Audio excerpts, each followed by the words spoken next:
ഏതാണ്ട് 13 വയസ്സ് മാത്രം പ്രായമുള്ളപ്പോഴാണ് നടി ശ്രീവിദ്യയുടെ വീട്ടിലേക്ക് പ്രശസ്ത തമിഴ് സംവിധായകൻ AP നാഗരാജൻ ആദ്യമായി വരുന്നത്. സ്കൂളിൽ പോകാൻ ഒരുങ്ങി നിൽക്കുകയായിരുന്ന ശ്രീവിദ്യയെ കണ്ട് അന്ന് നാഗരാജൻ ചോദിച്ചു, ഈ കുട്ടി ആരാണ്?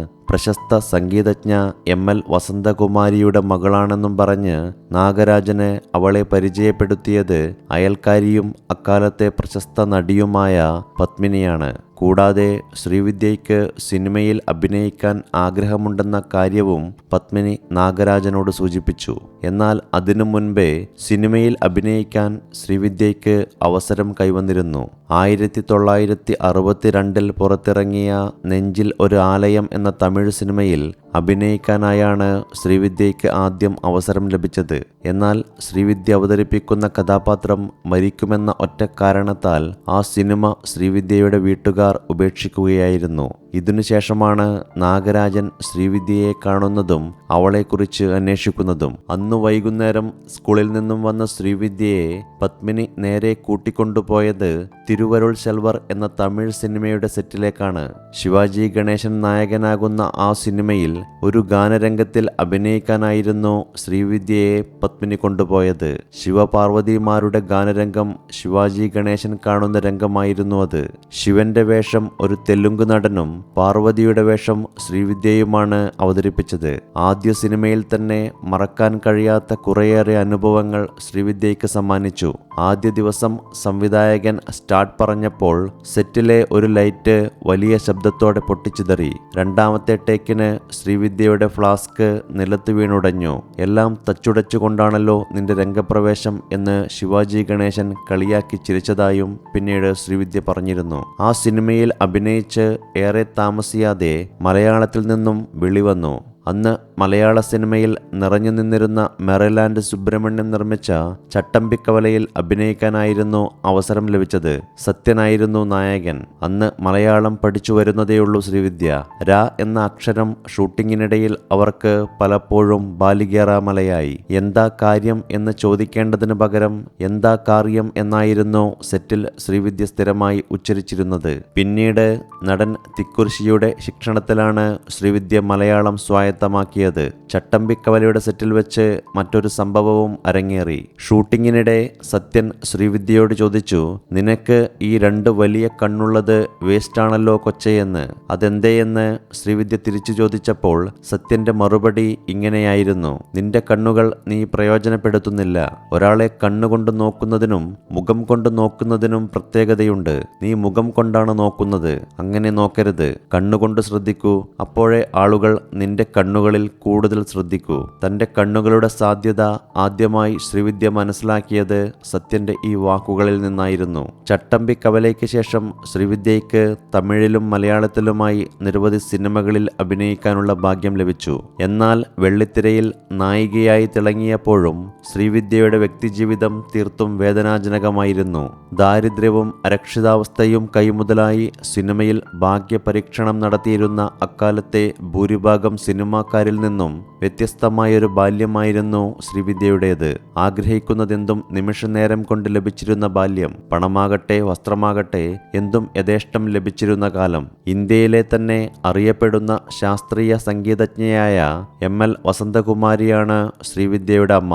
അച്ഛൻ കൃഷ്ണമൂർത്തി ആദ്യകാല തമിഴ് സിനിമയിലെ അറിയപ്പെടുന്ന ഹാസ്യ നടനായിരുന്നു. ശ്രീവിദ്യ ജനിച്ച വർഷമായിരുന്നു മുഖപേശികൾക്കേറ്റ ക്ഷതത്തെ തുടർന്ന് അദ്ദേഹത്തിന് അഭിനയത്തിൽ നിന്ന് ഇടവേള എടുക്കേണ്ടി വന്നത്. അച്ഛന് ആരോഗ്യ പ്രശ്നങ്ങൾ വർദ്ധിച്ചതോടെ കുടുംബഭാരം മുഴുവൻ അമ്മയുടെ ചുമലിലായി.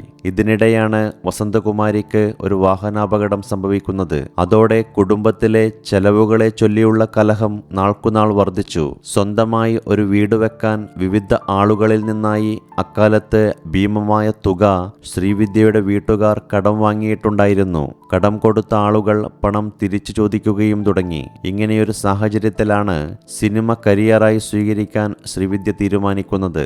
സിനിമയിൽ വന്ന് ഏതാനും നാളുകൾക്കുള്ളിൽ തന്നെ ശ്രീവിദ്യയ്ക്ക് ഒരു വിവാഹാലോചന വന്നു.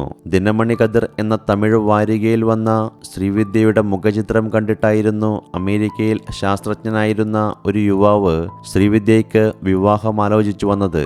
ആലോചനയിൽ ശ്രീവിദ്യയ്ക്ക് താല്പര്യം തോന്നിയെങ്കിലും അവരുടെ അമ്മ അതിനെ എതിർക്കുകയാണ് ചെയ്തത്. നമുക്കിപ്പോൾ തന്നെ വലിയ കടമുണ്ട്. കുടുംബത്തിന്റെ മുഴുവൻ ബാധ്യതകളും ഇപ്പോൾ എന്റെ ചുമലിലാണ്. ഈ സാഹചര്യത്തിൽ ഞാൻ ഒറ്റയ്ക്ക് തുഴഞ്ഞാൽ നമ്മൾ കരക്കടുക്കില്ല. എന്റെ മോൾ അമ്മയ്ക്കു വേണ്ടി ഒരു ത്യാഗത്തിന് തയ്യാറാകണം. 3 വർഷം കാത്തിരിക്കാൻ അദ്ദേഹത്തോട് പറയൂ. അത് കഴിഞ്ഞ് നിങ്ങളുടെ വിവാഹം ഞാൻ നടത്തിത്തരാം. ഇതായിരുന്നു അമ്മയുടെ മറുപടി. ഉത്തരമറിയാൻ വന്ന ആ മനുഷ്യന് മുന്നിൽ വ്യസനസമേതം അമ്മ പറഞ്ഞ മറുപടി ആവർത്തിക്കേണ്ടി വന്നു ശ്രീവിദ്യയ്ക്ക്. 3 വർഷം കാത്തിരിക്കുക പ്രയാസമാണെന്നറിയിച്ച അദ്ദേഹം ആ ആലോചനയിൽ നിന്നൊഴിഞ്ഞുപോയി. പിന്നീട് കുറച്ചുകാലം കഴിഞ്ഞപ്പോൾ ശ്രീവിദ്യയ്ക്ക് നടൻ കമലഹാസനോട് പ്രണയം തോന്നി. എന്നാൽ ആ ബന്ധവും യാഥാർത്ഥ്യമായില്ല. നടിയും നർത്തകിയുമായ വാണി ഗണപതിയെ കമലഹാസൻ വിവാഹം ചെയ്തത് ശ്രീവിദ്യയ്ക്ക് വലിയ ഷോക്കായിരുന്നു. പിന്നീട് നടൻ മധു സംവിധാനം ചെയ്ത തീക്കനൽ എന്ന സിനിമയുടെ സെറ്റിൽ വെച്ച് ജോർജ് തോമസ് എന്ന നിർമ്മാതാവിനെ ശ്രീവിദ്യ പരിചയപ്പെടുകയുണ്ടായി. സിനിമയുടെ ഷൂട്ടിംഗ് നടക്കുമ്പോൾ വിവിധ നിറമുള്ള ആഡംബര കാറുകളിൽ സ്ഥിരമായി സെറ്റിൽ വന്നിരുന്ന സുമുഖനായ ജോർജിൽ അതിനോടകം തന്നെ പലരും ആകൃഷ്ടരായി കഴിഞ്ഞിരുന്നു. ആംഗലേയ ഭാഷയിലുള്ള ജോർജിന്റെ നൈപുണ്യവും ഒപ്പം സൗമ്യമായ പെരുമാറ്റവും സഹപ്രവർത്തകരുടെ അടക്കം ശ്രദ്ധ പിടിച്ചുപറ്റി. വിവാഹത്തിന് സമയമായി എന്ന് ചിന്തിച്ചിരുന്ന ശ്രീവിദ്യ സ്വാഭാവികമായും ജോർജിൽ അനുരക്തനായി. അവരുടെ സൗഹൃദം വിവാഹത്തിലാണ് കലാശിച്ചത്. എന്നാൽ VG നായർ എന്ന ചിട്ടിക്കമ്പനിയുടമയുടെ ബിനാമി മാത്രമാണ് ജോർജ് എന്നറിയാൻ ശ്രീവിദ്യ വളരെയധികം വൈകിപ്പോയിരുന്നു. ജോർജുമായുള്ള ദാമ്പത്യം ശ്രീവിദ്യയെ വലിയൊരു ദുരന്തത്തിലാണ് എത്തിച്ചത്. കല്യാണം കഴിഞ്ഞതിന് ശേഷവും സിനിമകൾക്കായി ഡേറ്റ് വാങ്ങുക, ഡേറ്റില്ലെങ്കിലും അഡ്വാൻസ് വാങ്ങിക്കുക എന്നിങ്ങനെയുള്ള സംഭവങ്ങൾ സ്ഥിരമായി ഉണ്ടായി. ശ്രീവിദ്യ ഗർഭിണിയായപ്പോൾ അബോർഷൻ നടത്താൻ പാടില്ലാത്ത സാഹചര്യത്തിൽ അവരെ കൊണ്ട് നിർബന്ധിച്ച് ഗർഭചിത്രം ചെയ്യിപ്പിക്കുക വരെയുണ്ടായി. ഇങ്ങനെ ദാമ്പത്യ ജീവിതം വലിയൊരു പടുകുഴിയിലേക്കാണ് ശ്രീവിദ്യയെ ആനയിച്ചത്. സ്വത്തും സമ്പാദ്യവും വരെ അവർക്ക് നഷ്ടപ്പെട്ടു. ഏറെക്കാലം നീണ്ട നിയമയുദ്ധത്തിന് ശേഷമാണ് ശ്രീവിദ്യ തന്റെ സ്വത്തുക്കൾ മുഴുവൻ തിരിച്ചുപിടിച്ചത്. സംവിധായകൻ ഭരതനുമായുള്ള അവരുടെ ബന്ധവും അധികകാലം നീണ്ടില്ല. ഭരതൻ KPAC ലളിതയെ വിവാഹം കഴിച്ചതോടെ ആ ബന്ധവും അവസാനിച്ചു. ഇനിയൊരു വിവാഹം ഉണ്ടാകുമോ എന്ന് ചോദിച്ചവരോട് അന്ന് ശ്രീവിദ്യ പറഞ്ഞത് ഇങ്ങനെയാണ്: എന്റെ ഇന്നലകളെ അറിഞ്ഞുകൊണ്ടായിരിക്കും ഒരാൾ എനിക്ക് വിവാഹം ആലോചിച്ചു വരിക. സ്വാഭാവികമായും ഒരു സന്ദർഭം വരുമ്പോൾ അയാൾ കുത്തുവാക്കു പറയുമെന്നുറപ്പാണ്. എനിക്കത് കേൾക്കേണ്ട കാര്യമില്ല. പിന്നീട് ക്യാൻസർ ബാധിച്ച് ചികിത്സയിലായിരുന്ന ശ്രീവിദ്യ 2006 ഒക്ടോബർ 19 തന്റെ 53-ാം വയസ്സിലാണ് ഈ ലോകത്തോട് വിട പറഞ്ഞത്.